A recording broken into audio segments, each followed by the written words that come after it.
এখন আমি যদি বলি চলেন নবীর জন্য কে কে জীবন দিবেন, চলেন। নবীকে জানের চেয়ে বেশি ভালোবাসেন না? কত ওয়াজ নসিহত করবো আপনাদেরকে, বুঝাবো, চলেন আমার সাথে চলেন। কিন্তু আমার নবী সাল্লাল্লাহু আলাইহি ওয়াসাল্লামের সাথে যখন হিজরত করার মতো অল্প সংখ্যক সাহাবায়ে কেরাম, এমন না নবীর সাথে হাজার হাজার সাহাবী দুই একজনকে রেখে গেলে কোনো অসুবিধা নাই, তখন তো প্রত্যেকটা সাহাবা আমার নবীর জন্য গুরুত্বপূর্ণ। আমার নবী সাল্লাল্লাহু আলাইহি ওয়াসাল্লামের কাছে এক সাহাবী আসলেন, বলেন ইয়া রাসূলুল্লাহ, হুজুর আমার মনে চায় আমি আপনার সাথে হিজরত করব, আমি হিজরত করার জন্য অনুমতি চাই। কিন্তু ইয়া রাসূলুল্লাহ, হুজুর আমি যখন ঘরে বিদায় নেওয়ার কথা বললাম, আমার মা বাবা আমাকে ছাড়তে চায় না, তারা অনেক কান্নাকাটি করতেছে। হুজুর তাদের কান্না দেখে আমার ভালো লাগে নাই, আমি সন্তান হয়ে তাদের কান্না সহ্য করতে পারতেছি না, কিন্তু আপনি নবীকে তো জানের চেয়ে বেশি ভালোবাসতে হবে। ইয়া রাসূলুল্লাহ, আমি এই জন্য হিজরত করার জন্য চলে আসছি। আমার নবী সাল্লাল্লাহু আলাইহি ওয়াসাল্লাম বললেন, ইরজি ইলাইহিমা ফাআদহিকহুমা কামা আবকাইতাহুমা, আমি তোমাকে বলছি তুমি তাড়াতাড়ি তোমার মার কাছে ফিরে যাও, বাবার কাছে ফিরে যাও। তোমার কারণে তোমার মা বাবা কান্না করতেছে, তাদের খেদমত করো, যেভাবে কাঁদিয়েছো এইভাবে হাসায় আসো। জোরে বলেন না সুবহানাল্লাহ। অথচ তখন এক একজন মুসলমান আমার নবীর সাথে গেলে বাহ্যিকভাবে শক্তি কি কমতো না বাড়তো? বাড়তো না।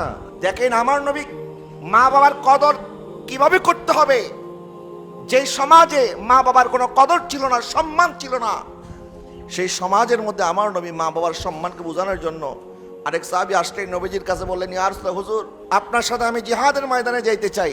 বলেন তখন মুসলমানের সংখ্যা কি এখনকার মতো বেশি ছিল না কম ছিল? এক একজন সাহাবী আমার নবীর কাছে তখন বিরাট বিরাট শক্তি। আমার নবী ইরশাদ করলেন, আহাইয়া ওয়ালিদাক, তোমার মা বাবা কি জীবিত আছে? তখন ওই সাহাবী বললেন, নাম ইয়া রাসূলুল্লাহ, হুজুর আমার মা বাবা জীবিত আছে। আমার নবী বললেন, ফাফিহিমা ফাজাহিদু, যাও তাদের খেদমত করো, তাদের খেদমত করলে আল্লাহ পাক জিহাদের সওয়াব দান করবে।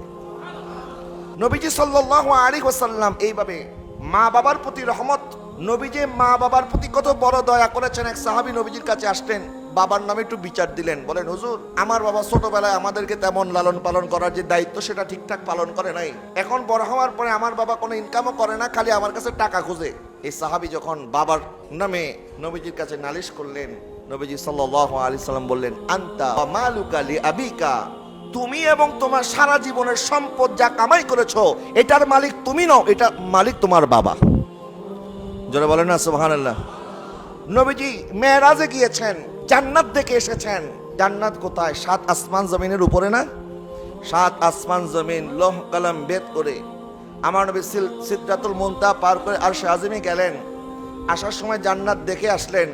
আমার নবী বলেন, জান্নাত 7 আসমানের উপরে ছিল, আমি 7 আসমানের উপর থেকে আল জান্নাতু তাহতা আকদামিল উম্মাহাত, সেই জান্নাতকে তোমার মার কদমের নিচে এনে দিয়েছি। জান্নাত কোথায়? মার কদমের নিচে। নবীজি ইরশাদ করেছেন, মা বাবা যার প্রতি সন্তুষ্ট আল্লাহ তার উপর সন্তুষ্ট, যাদের উপরে মা বাবা অসন্তুষ্ট তাদের উপরে আল্লাহ রাসূলও কি অসন্তুষ্ট।